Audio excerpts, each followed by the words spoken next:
Tier 1, Chapter 20. By the end of this chapter, I want to know what you think of Nick. Chapter 20. Nick sits next to me on a park bench, watching the boys play tag with their friends. He is still breathing hard from being it, and without meaning to, I pay attention to the heat diffusing from his body, filling the few inches of space between us. With Eric gone, I have really appreciated having him around. It was strange at first, spending time with a man who isn't my pair, but Nick is easy to talk to. It really beats feeling sorry for myself all the time. You seem to be in your own world over there, Nick teases. I kind of am, I smile. What are you thinking about?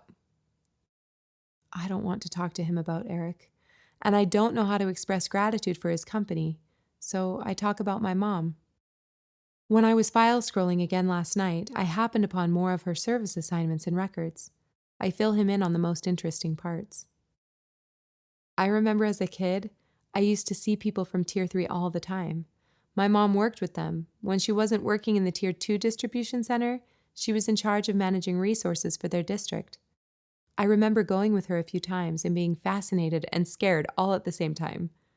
Theoretically, they seemed so different from me, but in person, I trail off. I don't know. I guess I was mostly surprised at how much we had in common. I realized last night that it's been a really long time since I interacted with anyone in Tier 3.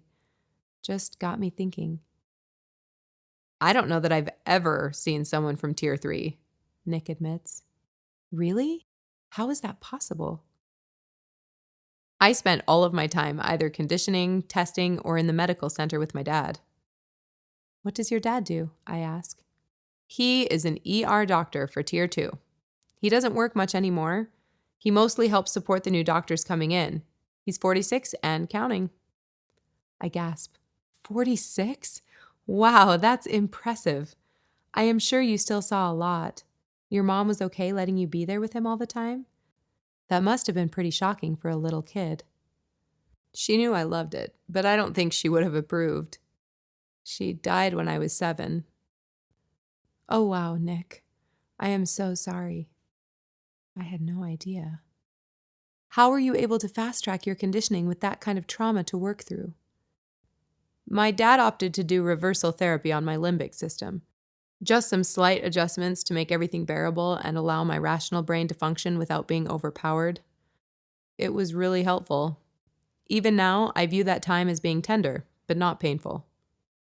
I haven't ever known someone who has been through reversal therapy to that extent, though I know the basics of how it works. Witnessing it in action at the rehabilitation center the other day made it even more tangible. By referring to a person's scans before and after trauma, they can actually achieve complete removal of pathways formed by the event. Typically, they don't erase all of them. It seems to be more effective to simply weaken them. Humans learn through pain and emotional stress, but only to a certain point. That same stress that allows us to grow can quickly become debilitating if left unchecked. Partial removal allows patients to feel the amount of pain that is helpful, but ensures recovery and healing. We actually saw a reversal therapy machine the other day in Tier 2. Do you remember what it felt like when you were undergoing the treatments? I've never talked with someone who has lived through it. I was really young, but I remember it feeling warm, like a soft blanket was being wrapped around me. My dad actually had to cut me off because I wanted to go until I couldn't remember. He stops himself, running his hands through his hair. Well, until I didn't feel any hurt at all. I am sure. As a kid, that would be tempting not to have to feel anything. It was. But I'm glad we stopped where we did. I would regret not remembering my mom, and I think my memories are far more focused because of the therapy. I'm grateful for that. The boys are darting happily around the playground. I can't imagine leaving them without a mother at this age. Are you ready for the ceremony this weekend? Nick asks, changing the subject. I think so. It feels like so long ago that we wrote those introductions. We get to read them on displays, right? I laugh. Definitely, he grins. You can even download them to your sensor just in case. I will do that tonight. Thanks for the tip. Nick slides lower on the bench and leans his head back, content. He closes his eyes and soaks in the evening sun. The silence makes the children's laughter more vibrant, and I notice the rustle of the leaves in the branches above us. I don't mean to watch his broad chest rise and fall, or his hair gently moving in the breeze, but in that moment, I am transfixed. Later that evening, I walk with Nick and the boys to our co-op. It's our night to tend the garden beds, clean up the livestock areas, and harvest the vegetables and fruits that are in season. Everyone in our neighborhood is assigned a couple of days each month. It isn't practical for each of us to have our own gardens and food production animals, not only logistically, but because space and areas with approved soil are limited. Our neighborhood co-ops allow for sustainable food production for all. Another side benefit is that we have the opportunity to interact with microbes in the soil, ensuring the health of our guts and promoting ideal immunity. Digging in the dirt every few weeks is enough to gain the maximum benefit while not infringing terribly on our other societal responsibilities. Tal and Bent look forward to our assigned days every month. They love collecting eggs, picking raspberries, digging up carrots, and especially snitching and snacking on anything they can get their hands on. Tonight, we need to milk the goats, which is, admittedly, their least favorite task, and pinch off the side shoots on the tomato plants. We have the opportunity to harvest greens for the distribution center as well. Handing the boys their scissors and canvas bags, I send them off to start cutting greens. They know the drill. I watch them carefully remove a third of the leaves from each plant, allowing for future regrowth. I pick up a clean bucket and ask Nick to grab a small pail of grain. Reaching under the fence, I snap off a handful of weeds to add to the pail.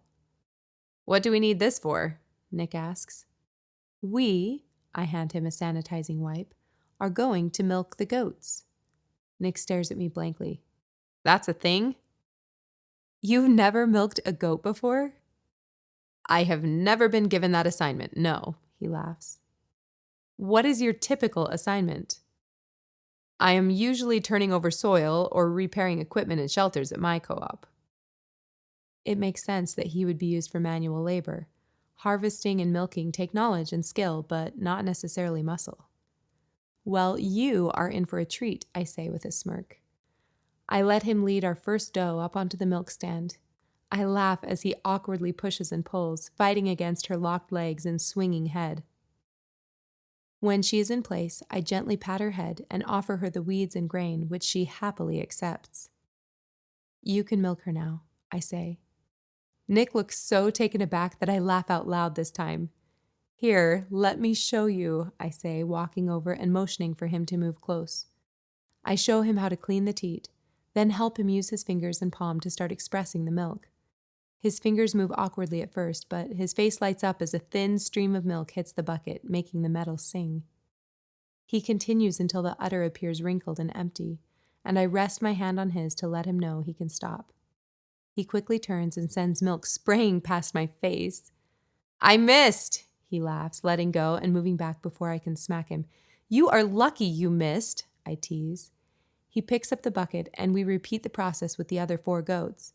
By the end, our bucket is completely full. Being in the evening air and doing something repetitive has calmed my senses. As we gather our things and walk back to the main shelter for cleanup, I feel more centered than I have in weeks.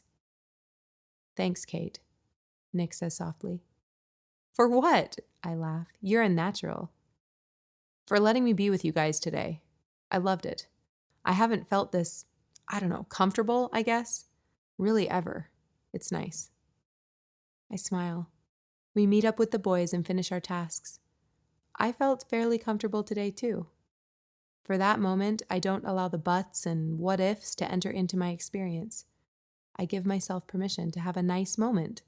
No strings attached.